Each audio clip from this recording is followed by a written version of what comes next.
Welcome to the Commons Cast. We're glad you're here and we hope you find something meaningful in our teaching this week. Head to commons.church for more information. My name is Joel, and I am one of the staff here at Commons. I'm lucky enough to be on this team. I haven't been up here as much recently, but I am grateful to be a part of this amazing team, as we truly have some amazing teachers that creak around on this laminate stage every single week. But more than just being good teachers, we have some great pastors here at Commons, and we're all pretty lucky for that. Jeremy opened our David series 2 weeks ago with a little bit of the background on when David was chosen to be king of Israel.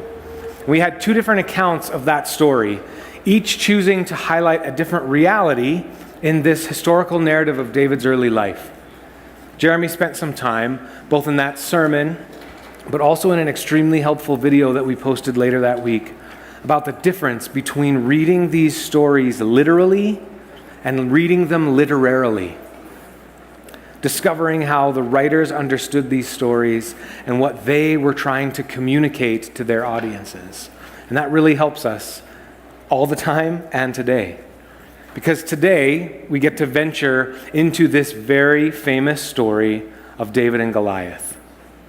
We are in one of the most well-known stories of David's, potentially one of the most recognized stories in all of Scripture, maybe even history. Everyone knows this story. If you grew up in church, you definitely knew this story. A lot of people that didn't grow up in church still know this story. It is iconic. On Netflix right now, there's actually a David and Goliath movie, and I watched it to help research and prepare for today. Okay, I actually didn't watch all of it because it's awful, but I tried to. You can ask Hillary, my wife. 8 spent minutes of it are in our continue watching queue. This is right around the time that she says to me, "You watch a lot of weird things on here." And I said, "No, I start to watch a lot of weird things on here." That is my pseudo endorsement of that movie. If you can make it further than 8 minutes, you're a better Christian than I am. Or you're just beyond bored. I don't know. Regardless, this is one of the most well-known David stories. And I was thinking about how we talk about this story with kids a lot.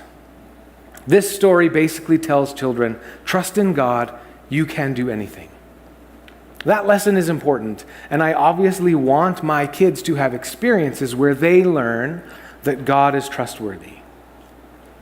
And I was also thinking about kids and how they always creep into sermons, and how I am more guilty of this than anyone.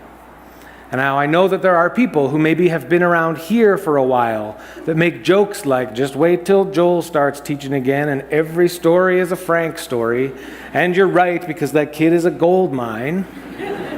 But also, having kids so far, for me, has been so much less about what I am teaching them. So much more about what they teach me.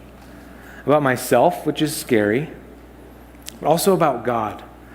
They are little walking lessons for me about how God sees us, sees the world, about how I treat God and others when I am weak or scared or selfish, about the limitless love and adoration that God must have for each of us.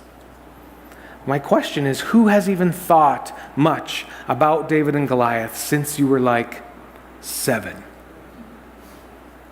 When my daughter was 8 months old, I realized that my favorite part of 8-month-olds is that they bang on things that are new to them when they discover them.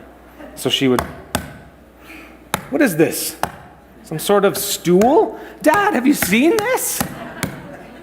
That's what they do. I love it. I love it. Maybe today you can think of me as a cute, precious little 8-month-old baby. And I'm going to bang on this David and Goliath story a little bit. I'm going to say, look at this. Have you seen this? There are some things I learned this week that are beautiful, and I want to share them with you. I know we focus on David's bravery because of his trust in God. And that is maybe the first part of what the writers of this story want us to notice. And I think that piece is important. It forms part of the narrative of how David sees the world as he enters into this story. But that's not just it. And maybe this story isn't as simple as we thought. Or maybe it is as simple as we thought, and we just need to be reminded of some things today. Either way, I want to invite us into this story. I want us to be open to an invitation from God to notice some things in the secondary storylines, the secondary dialogues, secondary characters even, that I think matter in understanding how God is revealed in these words. But first, would you pray with me? God of light, God of love, in these moments together, would you open our minds and open our hearts to see you in this story? As we walk through some familiar passages of a familiar story, would you be present to us in the familiarity? As we ask some questions and maybe sort through some of the history, would you reveal yourself in a way that is new to us today? Whether it's through something we hear, something we see, something we sense, or even something that we realize that we knew. Reveal yourself to us this morning, dear God. Amen. As much as I want to, I cannot read the entire passage of this story today. It's from 1 Samuel, it's the whole chapter 17. It would take me about 10 minutes to read the whole thing, and that's cheating.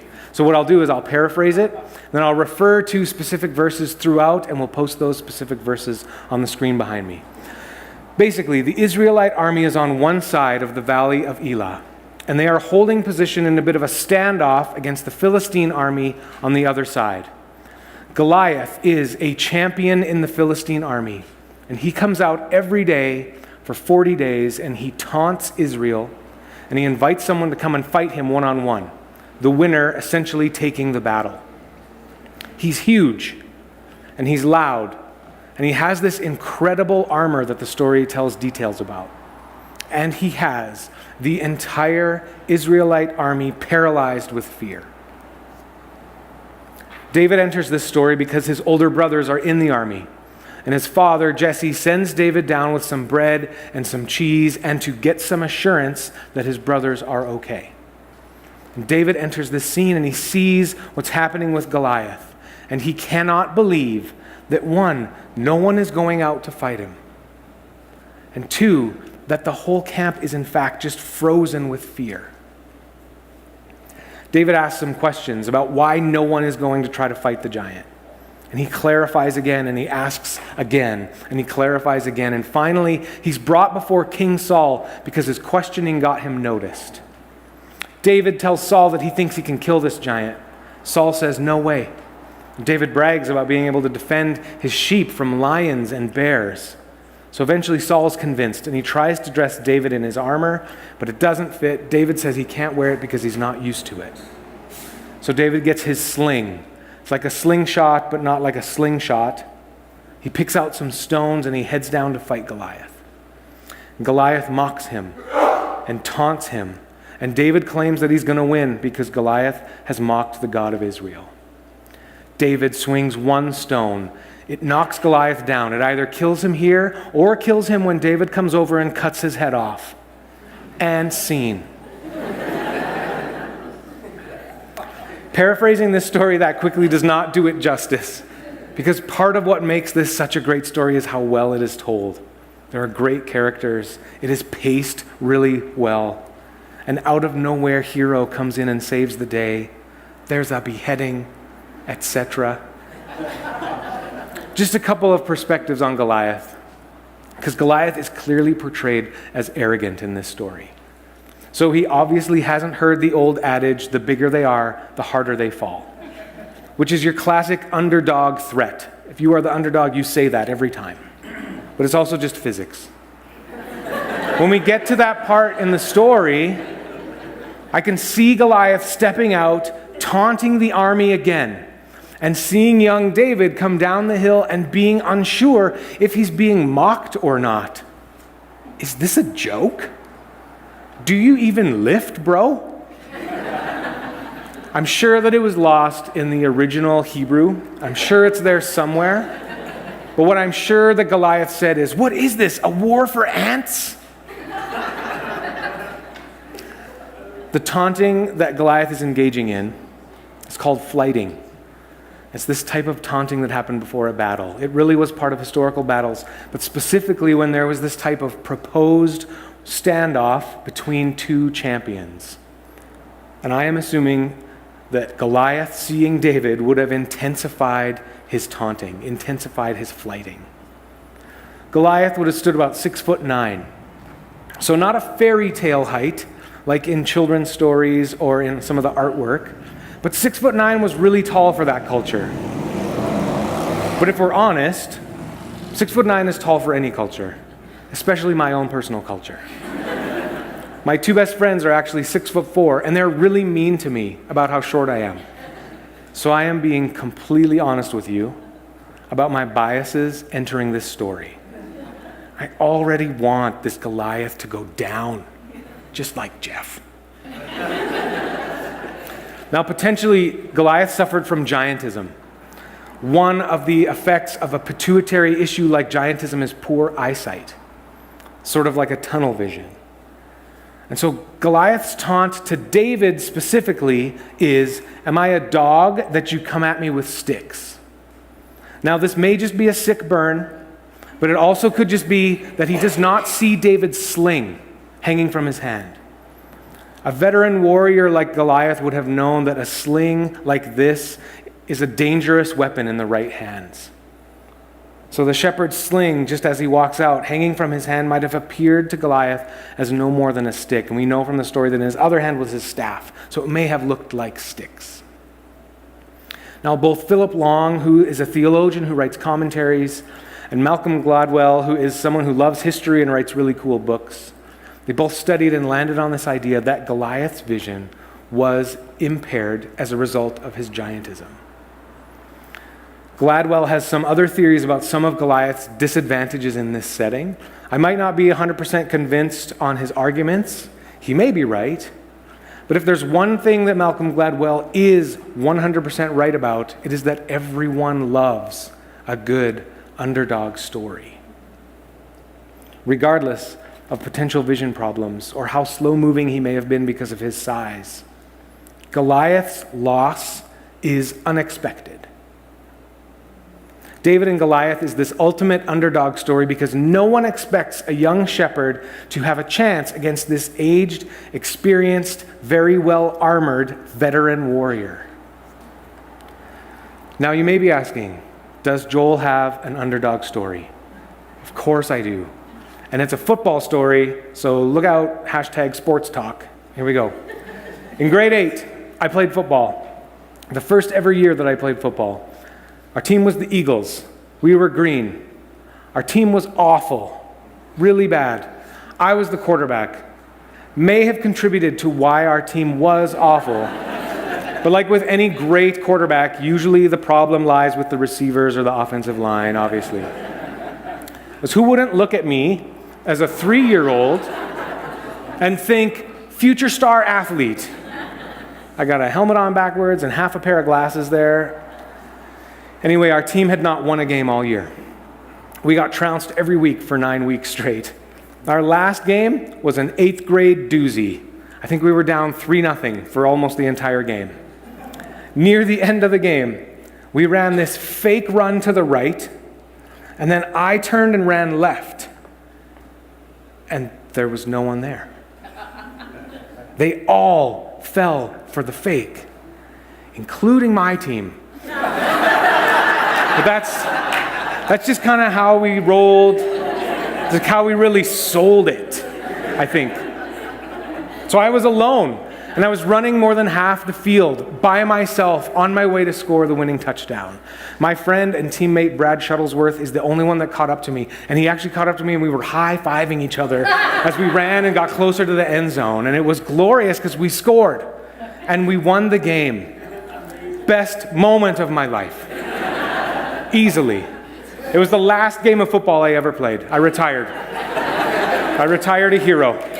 Yeah. Oh, yeah. Back to our biblical underdog story. Everyone loves a good underdog story. Israel's King Saul is so terrified of Goliath that he offers a huge reward for the person that goes down there and kills him. Saul's offer to whoever kills Goliath is a huge deal. It's certainly enough that you would think even a regular soldier might risk taking a shot at Goliath for this. And maybe it helps us understand David's questioning and questioning and questioning when he arrives. In verses 25 to 31, he asks several people several times, "What's the deal if we take this guy out?" They tell him it's this huge reward: money, a royal daughter to marry, freedom from obligation to taxes, a place in the royal court. The answer's the same every time he asks anybody, and yet he goes and keeps asking. He asks, and I picture him asking someone, and they tell him, and he says, "I'm sorry, what? Say that again?" And he's so confused, he goes and asks someone else, and he says, "I'm just checking. That guy said that this is what we get." And he does this several times, over and over. And somewhere in these moments, between all of David's questions, David's inability to understand why these men are so stuck in fear, there's a connection made. And David sees an opportunity for himself. Now, I want to reaffirm as we walk through these stories this summer that our intention is not to gloss over David's weaknesses or lionize his victories, as Jeremy said 2 weeks ago. We will look at both plainly and honestly. And all that being said, until I read Joanne Hackett's commentary this week, I was worried that I was alone in wondering about David's arrogance throughout this whole story. But there is some consensus out there that this story can be seen not just as a story of God's faithfulness to his people, but as a deliberate act on David's part to prove his worth to the nation of Israel. Even something as subtle as this. When David was invited to meet with Saul after word got around that he was asking questions at the front lines, David ends up speaking first when he's given audience with the king. This is not normal. This is not acceptable. And in that same interaction, when Saul hesitates at David, when David says he can defeat Goliath, David brags with some very descriptive stories of fighting bears and lions while defending the sheep of his father's flock. And as Hackett goes on to say, furthermore, he's not simply a keen or lucky shot with a stone, because after he stuns Goliath, he kills him with his own sword and cuts off his head. This is a deliberate attempt to display his power to Israel, to Saul, and to us. So let us not kid ourselves. In some ways, this is a power play by David to show off for a nation as he prepares to become king. Also significant for me in this story, for me at least, is there's no direct message from God. No mention in the story that God has said to David or to anyone that this Goliath needs to be killed. God does not say, "Go and slay the giant Goliath, and you will prove to my people that I am faithful and just." So take that for what you will. But there is something to be said about the skill with which David uses this slingshot. It is absolutely amazing. Now, his might have been an awesome shot, but I would argue that David's slingshot moment is only the second most memorable slingshot moment in history. Thank you to 3 seconds of The Amazing Race circa 2010.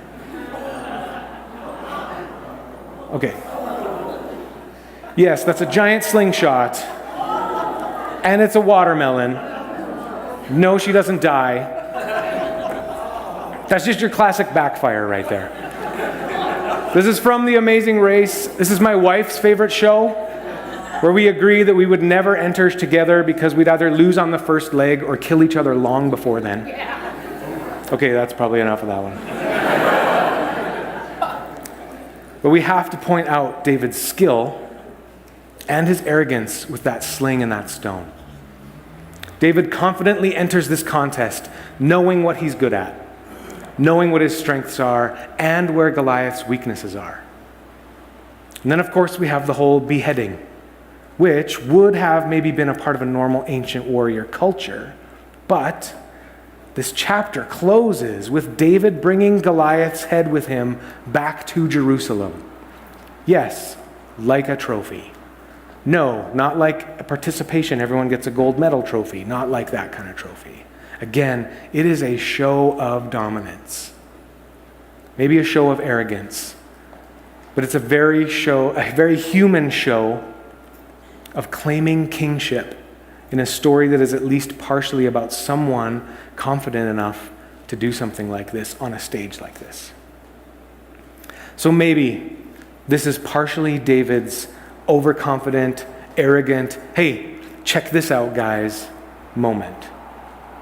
But what else is happening here? Is his brothers, the rest of the army, they are truly freaked out. What is going on in the valley of Elah right now is incredible. The entire army of Israel is completely paralyzed by fear because of Goliath. And they are paralyzed because of his size, because of his armor, and because of his arrogance. And that's it. He hasn't even killed anyone in front of them. It's not like he's ramboed through entire platoons of the Israel army and they've seen it with their own eyes. All we can understand from this storytelling is that it is simply his size, his armor, and his arrogance that have put Israel into a petrified trance. Verse 11 says, on hearing the Philistines' words, Saul and the Israelites were dismayed and terrified. And the story says that Goliath issued his challenge for 40 days in a row. Obviously, the number 40, we're supposed to notice it. It's a foreboding of danger. There's the 40 days of the flood in Genesis 8, 40 years of Philistine rule in Judges 13. It's a significant number in this story. It's meant to add a level of menace to Goliath's taunts, also a level of salvation to the story. David arrives. He kills Goliath right after this has happened for 40 days. The writers want us to notice this. And again, in retelling the story, it adds to the nuance and to this hero epic of King David. Now, when David gets his audience with Saul, the first thing that David tells Saul in verse 32 is, don't be dismayed. Don't be terrified. Don't lose heart. It's the opposite of what the story says they all felt back in verse 11. And I have to believe in the intentions of the writers of this story. Honestly, this verse echoes one of the most common phrases in our English translations of both the Old and New Testaments. Do not be afraid. I can hear David saying this as a strong and future king. I can also hear David saying this as a calm, confident shepherd. And this helps us draw conclusions and comparisons to Jesus as the new David. On one hand, Jesus as the good shepherd and David's early life as a shepherd are intended to parallel. David's life as a shepherd, even the way he describes it himself, fits with this image of Jesus caring for sheep. The image of a shepherd that will stop at nothing to rescue a sheep, to search for and to find, to keep from the clutches of evil, which is beautiful in its own right. But notice this in verse 22. David left his things with the keeper of supplies, ran to the battle lines, and asked his brothers how they were. I think this comparison is amazing. Jesse, David's father, sends David to be present and to see how his brothers are, and David runs to the battle lines. And God the Father sends Jesus on their behalf to come to where we are and to be with us and to see how we are. And I didn't notice this until later in the week, but it's now my favorite piece of the story. And honestly, this simple verse speaks volumes to me about being a pastor. Also, good questions are seemingly very important. David asks his sort of innocent questions. In verse 26, who is this man that is defying the armies of the living God? What exactly is doing this to you? It's a good question for them to consider. Good questions matter. Good questions can initiate change.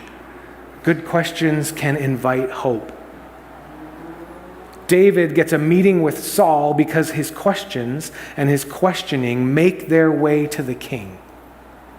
A pointed question opens the door for Saul to send David towards this game-changing confrontation with Goliath. So I'm curious what it looks like in a faith community to create space for good questions of each other, or to be open to questions from others, as well as asking good questions of ourselves. There is always room for remaining critical or even cynical. It can be good if it causes us to ask good questions. But if it squashes a holy imagination of something, it's not healthy cynicism. And there's room for doubt in the same way. Fear is clearly supposed to learn a lesson from this story today. What about hurts or deep wounds? I think we can agree that there is no way around these things. They are as much a part of life as breathing can be at times. I think in the least trivial way imaginable, David and Jesus would ask us questions in an invitation to honestly wrestle with those things in a safe community that would share the burden and share the burden of not losing a grip on a hopeful imagination. The good questions, to me, are a beautiful reminder of the invitational nature of Jesus. It's not about telling us, and it's not about ruling us. It's about inviting us to participate in the divine in ways we never thought of.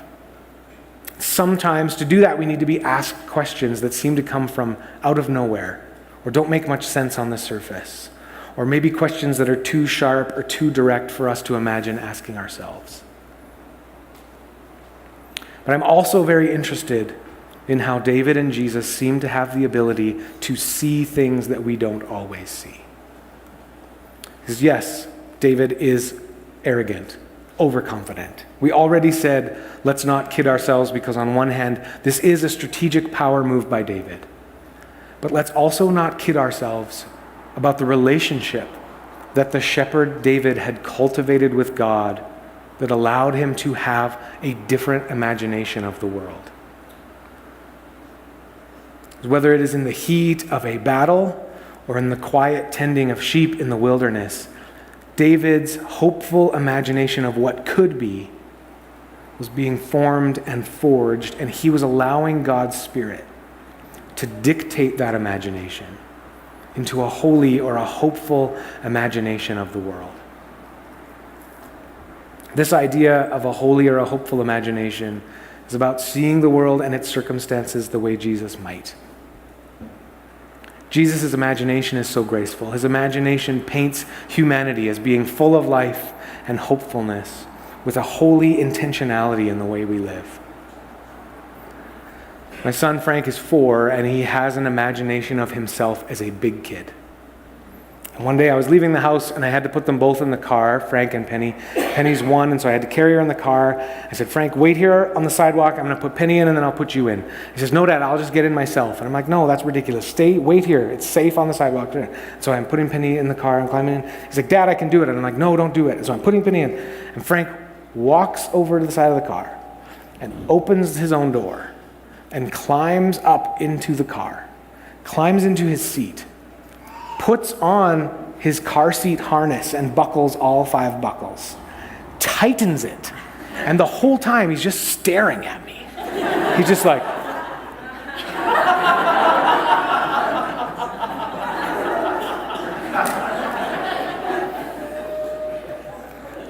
I couldn't see what Frank was capable of. I did not have an imagination for that yet. Our imagination of what we're capable of, or our imagination of the good or the healing that we're capable of, sometimes we can't see that because of a giant made of fear that is right in front of us, or some seemingly impenetrable armor of a bad situation, or the taunts of voices that are not God. We can respond to that invitation to see things differently and pattern our lives around the hope of Jesus. Maybe we can begin to see a different imagination of what God hopes for us, or what God hopes for our situations, or what God hopes for us to not fear and not be afraid of. Eugene Peterson, in his book Leap Over a Wall, says the moment that we permit evil to control our imaginations, dictate the way we think, shape our responses, we at the same time become incapable of seeing the good and the true and the beautiful. David enters this contest knowing what he's good at and where Goliath's weaknesses are. And those things, combined with a profound and God-formed imagination, seem to tip the scales incredibly in his favor. So my prayer today is this.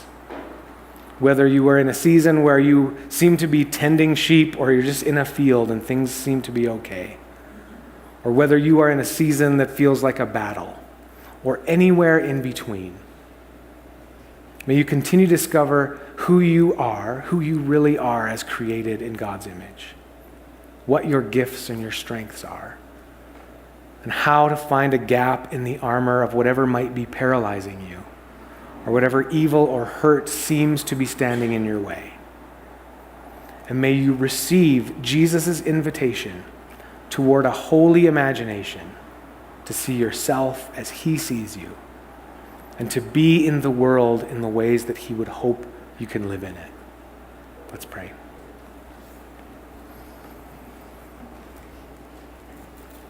God, you invited David into a reforming relationship with you that would end up shaping his imagination of both himself and the world around him. Today, God, would you help this story remind us that you are present with us in our strengths, despite our weaknesses, or despite our arrogance, whether we are in a season like the middle of a battle, or a season that seems like an open field. And you invite us to yourself, to your ever-loving presence that has the capacity to form a different, a holy, or a hopeful imagination of ourselves, of our circumstances, and the world that we are called to live in. Amen.